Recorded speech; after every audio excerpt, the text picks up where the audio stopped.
Watson. She is at the 17th Street Bridge as we continue to take a live look at pictures from Chopper. Jade, how are you? I'm all right, DeMarco, and it's still pretty much the same behind us, where I almost feel like this section of the connector is the calm in the middle of the storm because it is so quiet here. There are so few vehicles on the road. The last of the tractor trailers that were up against the sides of the highway are getting on their way. I only see two that are left. And I mean, overnight there were dozens out here with us. But we have some other video coming into the newsroom that we want to share with you. We're going to start with some video that is I-20 eastbound. Our crew shot it from Carrollton coming into Douglasville. You can see there's a FedEx truck off to the side of the road. And the roads are very snowy, very icy. But traffic eastbound is moving. We all know that the enormous problem is I-20 westbound trying to get to Douglasville out of the city. This next set of video is going to look familiar to anyone who was stuck in traffic yesterday. This is Old Alabama Road in Johns Creek. Traffic is at an absolute standstill. School buses, people in their cars, SUVs and trucks. And this video is new. This is from this morning. So that is Old Alabama Road in Johns Creek. Traffic at an absolute standstill. And DeMarco, I know that people have this feeling, and we got some of these emails, people wanting us to get up over the traffic and go see how far it goes. You want to know what's at the very front of the line. Like, what's the holdup? In this case, we know that these roads have become impassable, that a lot of people simply couldn't get traction on them, that a lot of people ran out of gas. But here on the connector in Midtown, yes, it's an icy mess. And I'm watching a fellow drive the wrong way on the ramp, which we can't see from our camera, but he is a big truck, so he's getting along. But people are staying out of this area of the city. You do not see people coming into downtown. I know all around us is where all the issues are, and that's where we have our crews also spread out as well. Oh, Jay, thank you so much. And what a good storyteller, and a good way to put it, the calm of the storm there, sort of like the eye of a hurricane. Yeah. The connector now clear, but you see what's on the outside of the connector, other interstates just backed up, Melissa. And there's another visual from that too, the connector, the eye of 285, the eye, that circle around our city as well. Let's tell him, we have spoken to him multiple times. Spoke to him yesterday afternoon, spoke to him overnight, and yes, just like all of us, he's still working. Not getting any sleep. You're working hard. What's the latest? I'm actually snoring while I'm listening.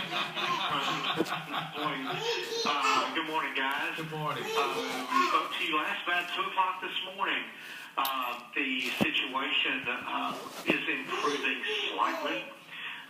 The radiant heat from the sun is going to help a little bit on the interaction with the chemicals and things like that to maybe loosen up some of the area.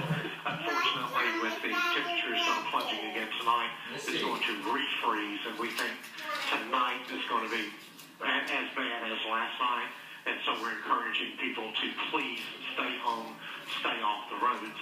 But here today we have our Douglas County DOT crews out on all the local streets that we have in Douglas County. Georgia Department of DOT is handling the interstates, and of course that's part of the big problem in that Six Flags Hill and the Lee Road Hill, Six Flags Hills in Cobb County, leading into Douglas County. The Lee Road Hill and the Fairburn Road Hill are all still in bad shape, but DOT is trying very hard to get those to where they can, at least get some lanes open.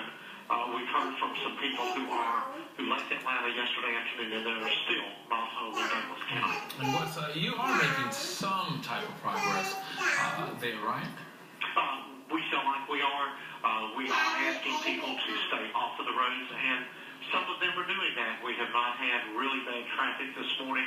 Most of the calls into 911 have been more of a medical nature. They need some assistance getting to a hospital, or they may have fallen on the ice or something like that, as opposed to the traffic things. So, that's, the subject area of the calls are a little bit different. But in the 24 hours from 6 o'clock yesterday morning to 6 o'clock this morning, here at Douglas County 911, we answered 3,231 calls. Wow. And remember, we're one of the huge volume for us. Small counties, larger counties, we all have big problems across metro Atlanta. Let me talk to you about something that I don't think we can talk about enough for the worried parents that are home. What types of numbers do we have for children who have yet to make it home? Well, we know that 1,300 state schools last night actually. Guess what? I'm going back to Chicago in 2 The weeks. state school system was very Cole's active a good all boy. night long, Daddy will bring making sure another that present home from Chicago. all parents were contacted, and so they have been working with parents this morning. They're actually asking parents to come and pick up their children if they can. And then if they cannot, then they are arranging some other alternate way of transportation. And they're doing this on a one-on-one basis. It's a little difficult when we're trying to get people off the road, but you've got 1,300 kids that need to get home. So those people are being very careful and are getting to the schools to get these kids home.